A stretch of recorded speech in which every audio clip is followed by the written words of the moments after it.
Magandang umaga po sa lahat. Ako po si Nanay Mimi Doringo mula sa Maralita. Nanay, 3 po ang anak ko, 2 apo ko.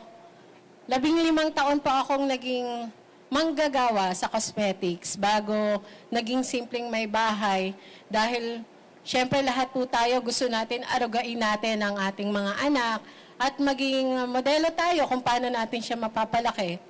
Pero dahil po sa kakulangan ng sinasahod ng aking asawa, nakaranas po kami ng palipat-lipat na tirahan dahil nga po sa kakulangan ng pang-upa. Hanggang sa noong 2009, naging biktima po ako ng undoy. At doon po nagsimula yung kalbaryong mas lalo pang kinaharap ng aming pamilya. 10 at milyon-milyon pa na mga apektado din ng kalamidad. At hindi po natatapos ang kalamidad na kinakaharap natin dahil hanggang ngayon po, dinadanas pa rin yan ng malawak na hanay ng ating kapwa mga Maralita at mamamayang Pilipino. Noong sinabi po sa amin na marerelocate kami, akala po talaga namin gaganda ang buhay namin dahil yun ang pinapangako ng mga gobyerno natin. No? Pero pagdating po sa relokasyon, mas lalo pong naharap kami sa tumitindi pang kahirapan. Bakit? Dahil sa mataas na amortisasyon, sa patuloy na pagtaas ng mga singilin, ng mga bayarin dahil sa mataas na mga buwis ng tubig at kuryente.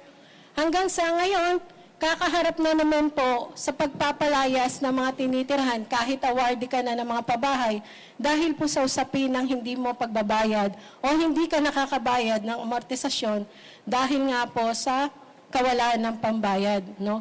At syempre, masakit po sa amin bilang mga Maralita na ituring tayong basura ng ating pamahalaan at kung saan din po na nagkakaroon po ng sinasabi na dahil mga Maralita kami, lagi kaming nakantabay lang sa ayuda at ginagamit ng mga politiko para doon sa kanilang mga sariling interes.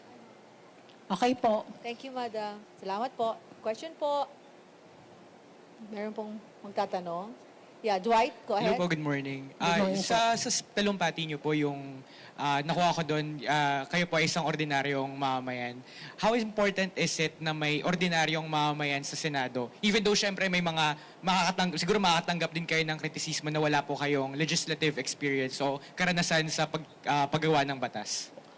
Siyempre, sinasabi nga po madalas, no, kami mga Maralita, wala kaming karapatan na manungkulan sa ating pamahalaan dahil marami sa amin hindi nakapagtapos at wala kaming kakayahang gumawa ng batas. Pero ito lang po yung masasabi namin. Kami po ang nakakaranas ng kahirapan, kami ang nakakaranas ng mga pagbaha sa aming mga kalamidad.